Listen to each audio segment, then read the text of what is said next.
Rafael de que el sistema de cautelares le había asignado al juez una función cautelar, es decir, una preocupación especial para asegurar varias cosas, no solo el resultado de la acción, sino también para individualizar a los obligados, ¿sí? O para individualizar su patrimonio.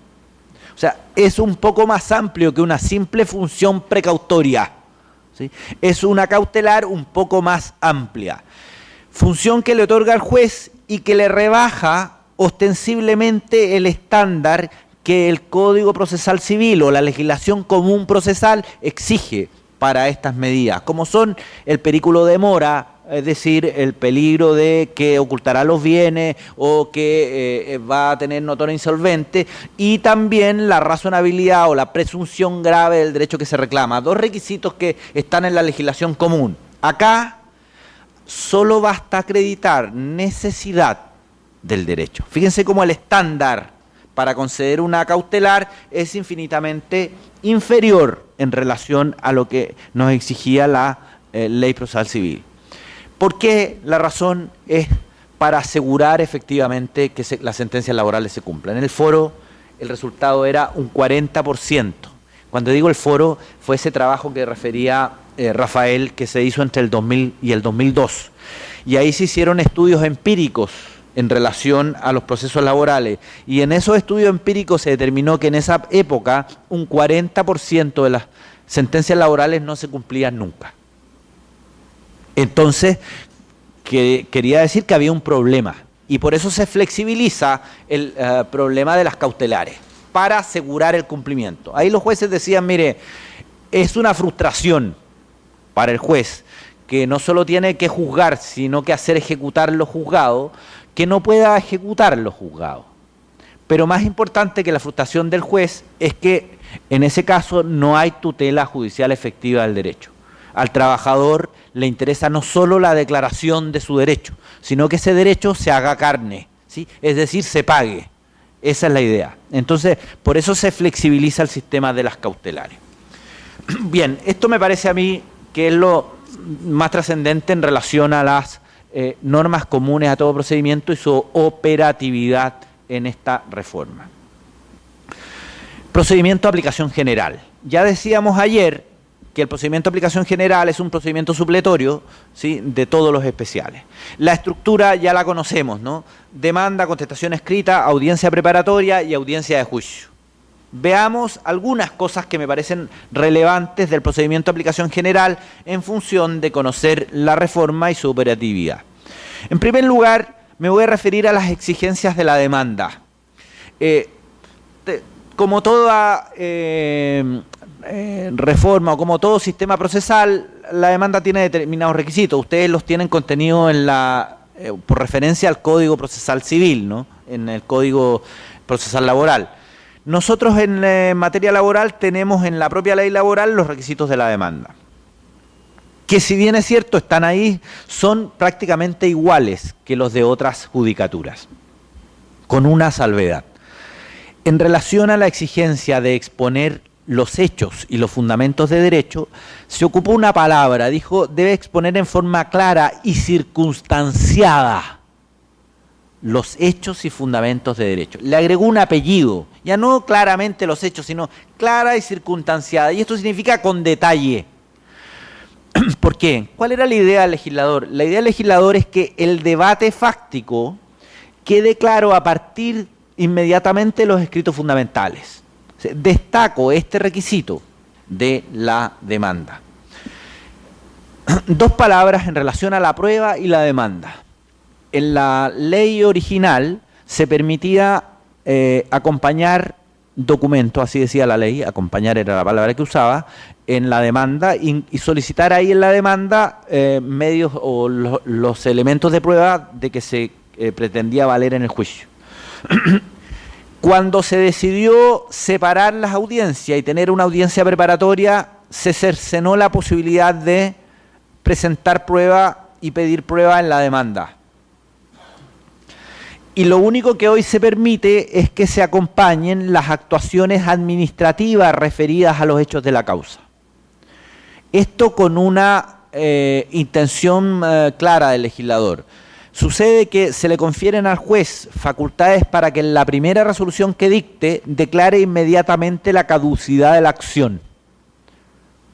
O sea, nosotros tenemos un plazo de caducidad especialmente para las acciones de despido, ¿sí? 60 días hábiles hay que presentar la demanda contado desde la terminación del contrato del despido y si no está caduca la acción.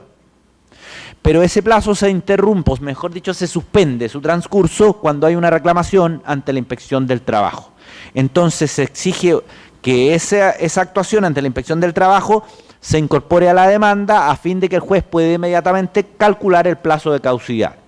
¿Por qué? Porque se le conceden al juez facultades para que en la primera resolución declare la caducidad. Y esto también es una medida de celeridad. ¿Qué sentido tiene conocer todo un juicio si en la sentencia después del final voy a declarar la caducidad? Si la caducidad es un tema objetivo, un tema de cómputo de plazo, lo puedo observar inmediatamente. Contestación de demanda. 2 palabras también, muy breves. En la contestación igual se exige que se narren los hechos en forma circunstanciada, es decir, realza esto del debate fáctico que quede claro desde los escritos fundamentales. Pero tiene un agregado más importante. Obliga al demandado a pronunciarse determinada y específicamente sobre cada uno de los hechos de la demanda, aceptándolos o negándolos. Es decir, debo hacerme cargo de los hechos de la demanda en forma concreta y precisa. Esta es la remuneración, ¿era sí o no? Esta es la fecha de despido, ¿era sí o no? Esta es la causal de despido, ¿es sí o no? Esto en aras también de determinar claramente cuál es el debate. Ahora, lo importante de esto es que la sanción de no hacerlo, como la de no contestar, es una sanción muy grave. La ley dice que si el demandado no contesta o de hacerlo no se pronuncia sobre los hechos de la demanda o algunos hechos de la demanda, el juez puede tenerlos por tácitamente admitidos. Fíjense que esto es el cambio del el efecto del silencio. Porque en el derecho procesal normalmente el que calla niega, ¿sí? El que calla controvierte, ¿sí? Si no contesto está todo controvertido. Ese es el efecto del silencio. Hoy día el efecto del silencio es si no contesto puede ser todo como admitido o tácitamente admitido. Es decir, el que calla puede otorgar, ¿sí? Puede. ¿Por qué digo puede? Porque le otorgó la facultad al juez de estimar por tácitamente admitido. Y esta ha sido una norma de profusa aplicación. Miren esto, cómo operan los jueces en general en Chile. No hay contestación de demanda. Vamos a la audiencia preparatoria y el juez dice no hay contestación de demanda, por lo tanto voy a ocupar mi facultad de tener por tácitamente admitidos los hechos. Esto quiere decir que no hay hechos controvertidos, dicto sentencia en el acto. Audiencia preparatoria. En otros sistemas, como el sistema procesal civil uruguayo, por ejemplo, esta no es una facultad del juez, es una obligación. Si no hay contestación, debe acoger la demanda. Así de claro. Aquí se le da la facultad al juez, o sea, se recurre a su prudencia y razonabilidad para aceptar o no aceptar esta solución. Porque eso va a depender, sin duda, de la plausibilidad o no plausibilidad de la demanda, ¿sí? Si viene un trabajador que dice que presta servicios de aseo y que gana $50.000, lo probable es que el juez decida no acoger la demanda, ¿no? Porque es poco razonable, eso parece que no es verdad, ¿no? Ahí hay un acercamiento a la verdad. O sea, demanda, contestación, destaco estas 2 cuestiones. Audiencia preparatoria. Objeto de la audiencia preparatoria. Primer objeto es terminar la etapa de discusión.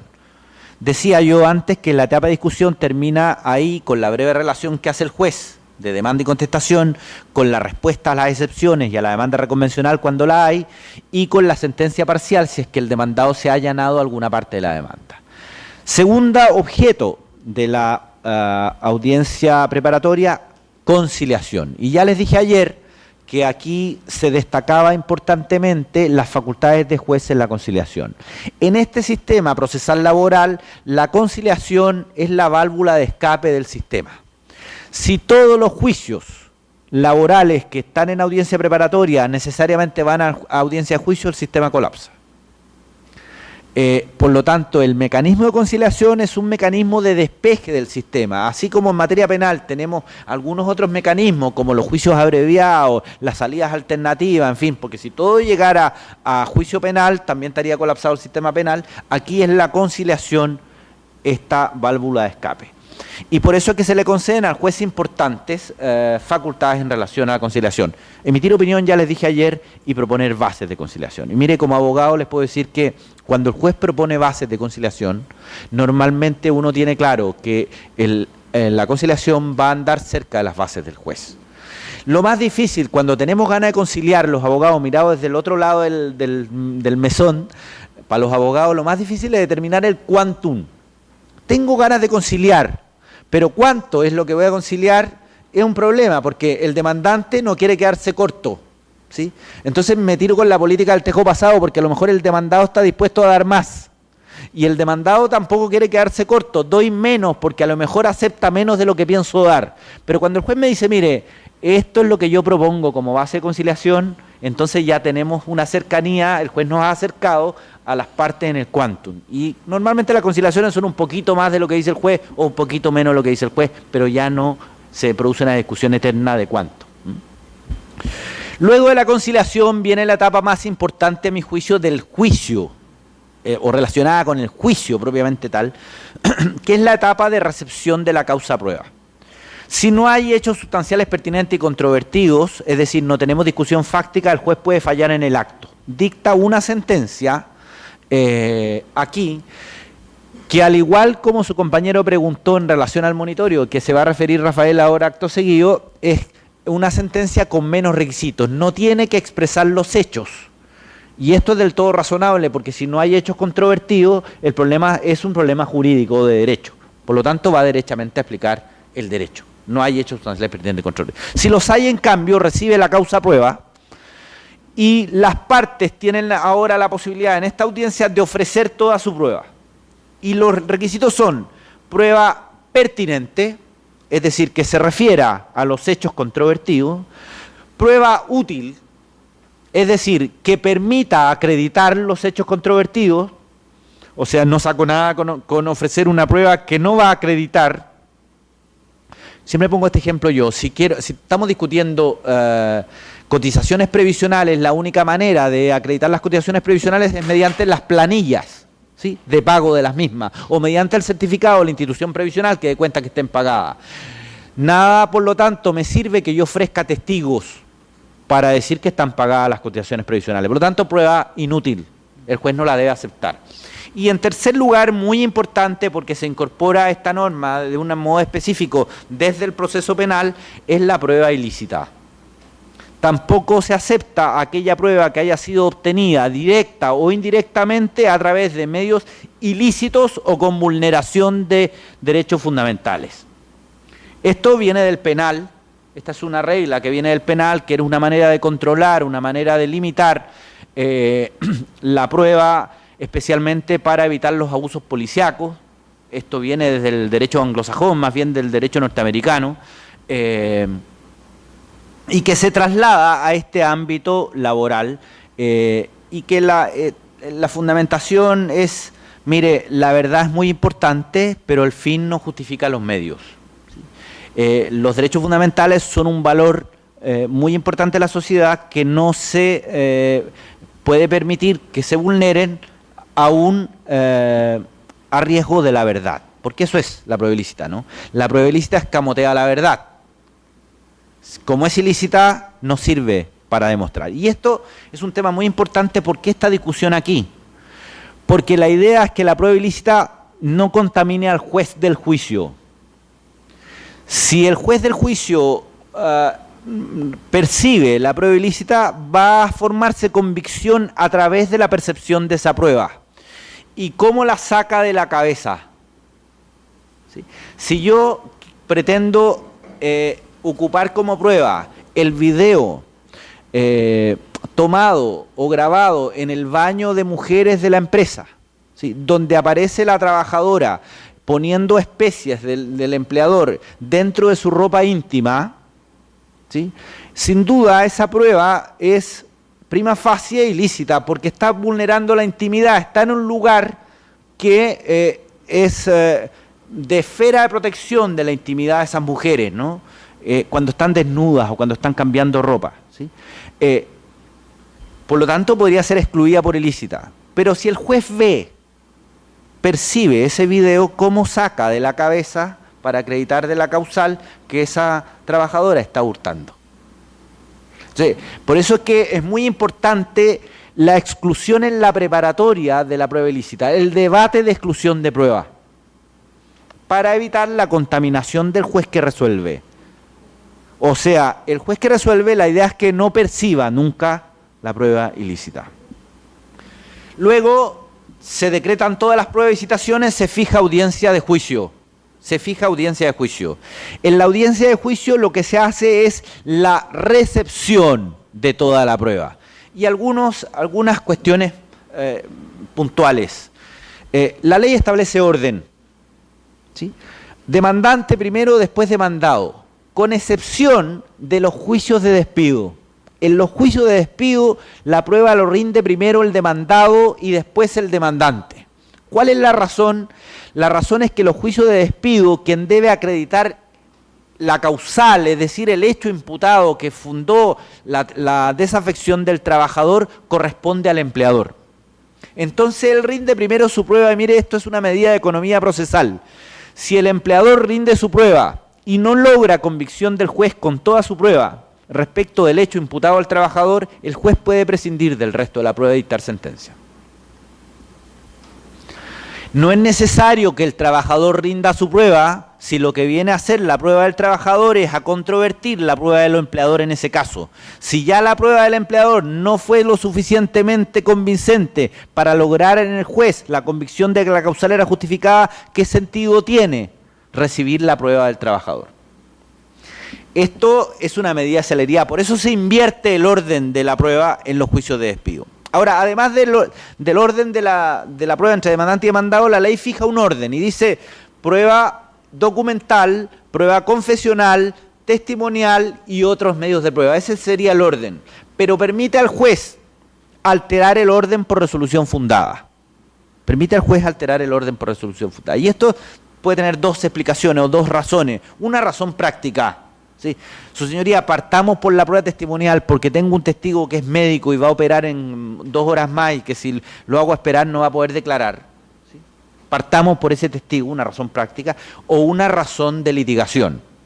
Su señoría, mire, es conveniente que partamos por esta última prueba porque en beneficio de su convicción es pertinente que se rinda primero. Les pongo el ejemplo que también es un ejemplo clásico. Si es un accidente del trabajo y lo que yo quiero incorporar son los elementos de seguridad del trabajador, ¿sí? Supongamos arnés, cuerda de vida, en fin, etcétera, y aquí se los traigo, juez, y aquí están.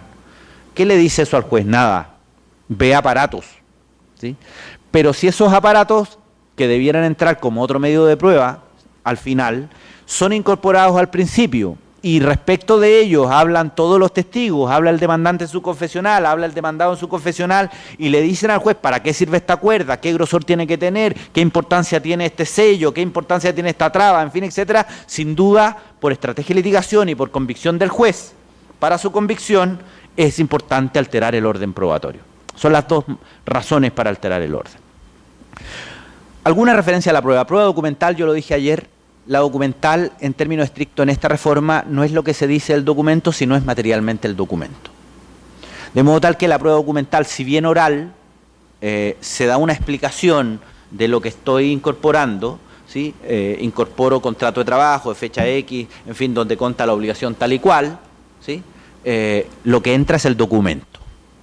A diferencia de otras reformas como la penal, en que lo que vale del documento es lo que se dijo en el juicio del documento, y esto tiene que ver con la oralidad y la escrituración, ¿sí? Con el principio de oralidad o principio de escrituración, acá el documento vale por sí mismo. En materia penal, el documento debo leerlo entero. O sea, Santiago a tantos días de tanto, entre tanto, Ruth tanto, todo el documento, con la pérdida de tiempo que ello implica para la audiencia. Yo siempre pongo como ejemplo en esto un juicio famoso contra un alcalde de Coquimbo, Velázquez, si no me equivoco, Velázquez, que fue condenado, sancionado por un delito económico en relación a la municipalidad, pero hoy día es diputado. Es decir, los pueblos tienen los representantes que se merecen. En un juicio contra este señor, por su actividad como alcalde, estuvieron 3 días en el juicio penal leyendo cartola de banco. 3 días leyendo cartola de banco. Es decir, imagínense lo que significa esto. 3 días de leer papeles, cajas de papeles, en función de la inmediación, la oralidad y que el juez perciba, en fin. Ustedes comprenderán que el juez o los 3 jueces que estaban ahí a la primera, a la tercera, a la cuarta cartola de banco ya cualquier mosca, estaban como cerrando, parece que al techo le hace falta una manito de pintura, ¿sí? O sea, ojo con la oralidad y la inmediación, ¿sí? Eso se puede salvar de otra manera, ¿sí? Con un peritaje, de otra forma, que me informen respecto a eso, pero no tiene ningún sentido. Fíjense, un contrato colectivo, incorpora el contrato colectivo de la empresa Codelco de Chile. Entonces, en función de la oralidad, ¿lo vamos a leer completo? En circunstancias que hay 5 cláusulas de aquí que son las que importan para la resolución de este juicio. Ojo con la oralidad, la inmediación y la escrituración. Ahí hay una mixtura, por eso digo yo, y por eso sostengo que la oralidad no es un principio, sino solo un mecanismo. Porque si fuera un principio, todo lo tendríamos que hacer oral, y esto significaría incorporar oralmente todo el documento, ¿sí? Prueba documental. Prueba testimonial, y aquí es muy importante, prueba testimonial. La testimonial, fíjense, el juez y las partes, dice la ley, interrogarán al testigo. El juez y las partes interrogarán al testigo. No establece orden, a diferencia de lo que señala su ley procesal. Su ley procesal dice que el juez interrogará y después los abogados pueden hacer preguntas. Fíjense que nuestra ley, la prueba es de la parte, no es del juez. Entonces, el mecanismo de desarrollo de este interrogatorio es examen directo. La parte que lo presenta interroga a su testigo, contraexamen, o sea, contradicción, y esto es derecho a la prueba, contraexamen, y luego, no, el juez en cualquier minuto puede interrumpir. Esta es la verdad. O sea, el juez, si tiene alguna duda, pregunta al testigo, pero quien interroga al testigo principalmente es la parte que lo presenta y después contraexaminado. Nosotros tuvimos ejercicios, decíamos, de litigación. Cuando el juez pregunta primero, puede dejar sin ninguna actuación a los abogados. Es el juez dice, mire, hago 3 preguntas, esto es lo que me interesa, punto. No le pregunto más a este señor y no permito preguntas de otra naturaleza, porque esto ya saqué lo que interesa. Pero a veces hay información circunstancial que al abogado le interesa mostrarle al juez, que modifican o alteran esa cosa principal que el juez determinó que era lo trascendente. Por eso que digo que aquí, en interrogatorio de testigo, es donde se muestra la adversariedad y la contradicción como un requisito del derecho a debido proceso en este principio estándar, digamos, en el ejercicio del derecho a probar, Entonces, normalmente es así. Los jueces, en la práctica, si bien preguntan cuando quieren, en la práctica primero permiten que el abogado interrogue, después que se contraexamine y después intervienen ellos. O sea, dejan a las partes actuar, y fíjense que esto tiene que ver con las facultades oficiosas en subsidio de las partes. Si las partes son exitosas en su interrogatorio y en su contraexamen, ¿sí?, para darme toda la información que el testigo puede aportar, pues no tiene nada que preguntar, me quedó claro. Pero si las partes no son exitosas y me quedó duda del testigo, entonces intervengo y le pregunto, a ver, usted dijo, dígame tal cosa. Esa es la diferencia. Prueba testimonial, prueba pericial, ya de algún modo hablamos de la pericial. La pericial se desdobla en 2 pruebas, ¿no? O sea, de 2 formas, porque es un informe escrito que debe estar 3 días antes de la audiencia a disposición de las partes. ¿Para qué? Para que las partes puedan conocerlo antes de la audiencia de juicio, y luego está la declaración del perito en la audiencia de juicio, y por ello es importante que lo conozcan 3 días antes, porque les permite preparar el interrogatorio del perito, sea atacando o defendiendo sus conclusiones o su experticia. En términos estrictos hay un problema, como lo planteó Rafael, en relación a la gratuidad y el peritaje, que los jueces han salvado de diversa manera, recurriendo a peritajes de instituciones oficiales, o sea que no cobran, ¿sí?, el servicio médico legal, el traumatológico, en fin, para evitarse el cobro.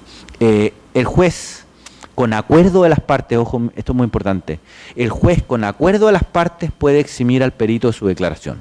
Si no hay acuerdo de las partes, no lo puede eximir y tiene que declarar. Esto es muy importante porque es un derecho de las partes entonces a interrogar al perito. Prueba confesional. Ustedes la llaman declaración de parte. Y yo aquí voy a distinguir una cuestión que me parece trascendente. Hay declaración de parte, se puede mirar de dos maneras. La declaración de mi parte o la declaración de mi contradictor. Declaración de parte sería en ese caso el género, ¿sí? Y la declaración de mi parte sería la declaración de parte propiamente tal, y la declaración de mi contradictor citado por mí es en términos estrictos absolución de posiciones, ¿sí? Es decir, cito a mi contradictor para que mantenga su posición o la absuelva, ¿sí? Y en términos de estrategia probatoria, la absolución de posiciones es un contraexamen, es un control de veracidad. Es un control de veracidad. En estrategia de litigación, digo, es un contraexamen. Ahora, la declaración de parte en la legislación nuestra no está regulada. Está regulada expresamente la absolución de posiciones y los efectos de la incomparecencia o de las respuestas evasivas de la absolución de posiciones. Eso es lo que está regulado en nuestro código, ¿sí? O sea, supone que la confesional, declaración de parte, ¿sí?, está estructurada sobre la base de declaración del contradictor, a quien yo cito a estrado para interrogarlo como contradictor. Sin embargo, ha habido mucha discusión y en esto los jueces, hay jueces que aceptan y jueces que no, si es posible aceptar que yo haga declarar a mi propia parte, es decir, que yo interrogue a mi propio representado. Si bien no está regulado en la confesional, podría aparecer como otro elemento de convicción, porque nosotros tenemos en nuestro sistema libertad probatoria. No hay medios de prueba cerrados enumerados en la ley. Hay una enumeración de medios de prueba en la ley, pero cualquier otro elemento de convicción pueden las partes ofrecer o decretar el juez. Por lo tanto, libertad probatoria. De esa manera, la declaración de parte podría entrar como otro medio de prueba. No voy a referirme a este problema porque creo que en Chile es una discusión bastante entretenida, pero creo que no tiene sentido para la legislación de ustedes, porque ustedes hablan de declaración de parte pura y simplemente, ¿no? Entiendo que eso viene de la justicia penal, ¿sí?, que viene de allá esa forma. Otros medios de prueba, insisto, libertad probatoria, cualquier otro elemento de convicción puede decretar el juez o pueden ofrecer las partes. Valoración de la prueba. Reglas de la sana crítica. Es decir, tal como dice expresamente nuestra ley, el juez valorará la prueba conforme a las reglas de la sana crítica. Esto significa conforme a las reglas de la experiencia, conforme a las reglas de la lógica y conforme a las razones científicas o a los criterios científicamente afianzados según algunos. Esta es una valoración entonces que está entre la prueba legal o tasada, que era lo que nos decía Rafael, que está ya, o José Luis, que ya está proscrito de nuestros sistemas procesales, es decir, esto de la desconfianza en el juez, tanto que el legislador me dice qué prueba debo preferir y qué prueba da por acreditado un hecho o no, y también está en contra de solo la íntima convicción, es decir, aquella prueba que algunos la llamaron en conciencia y que no tenía ningún control, que es un poco lo que decía su compañero, ¿no? Esto es guilty o no guilty, ¿sí? O sea, no tengo que expresar por qué, que es un poco el sistema de jurado norteamericano. El sistema de jurado norteamericano es un sistema que se basa en la íntima convicción del jurado. Lo que pasa es que tiene un valor distinto, porque es la propia sociedad la que juzga, ¿sí? Acá, en cambio, es un funcionario, un juez el que juzga. Y como tal, no es la sociedad, y por lo tanto debe fundar su fallo. Y por eso es que está este sistema ecléctico. No prueba legal o tasada, amplitud, pero sí tiene ciertas reglas en las que debe jugar el juez. Y que esas reglas se controlan como en la motivación de la sentencia, en la determinación, o mejor dicho, en la expresión de las razones por las que dio por acreditado un hecho con referencia a todo el material probatorio. ¿Por qué este material lo rechaza? ¿Por qué este lo acepta? ¿Por qué? En fin, exprese las razones por las cuales dio por acreditado un hecho. Sentencia La sentencia se dicta en el acto, dijimos, o puede citar a 15º día o dentro del 15º día a notificarse la sentencia. Una particularidad de la sentencia laboral es que permite en ella fundarse al juez en los tratados internacionales ratificados por Chile referidos a derechos fundamentales. O sea, realza tal cual como ustedes tienen como criterio de interpretación en su ley estos tratados, acá también están referidos entre una de las fundamentaciones de la sentencia y por lo tanto también realza lo que algunos llaman el bloque constitucional de derecho. Bien, gracias.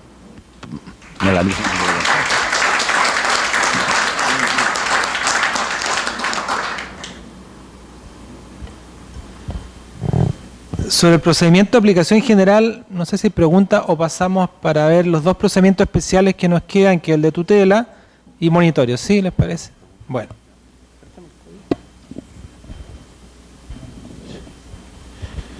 Bueno,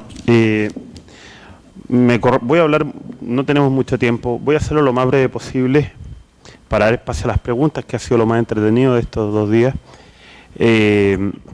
Me corresponde explicar una acción muy novedosa para América Latina en general, aun cuando no es completa la novedad, ya lo explico. El derecho está viviendo un proceso de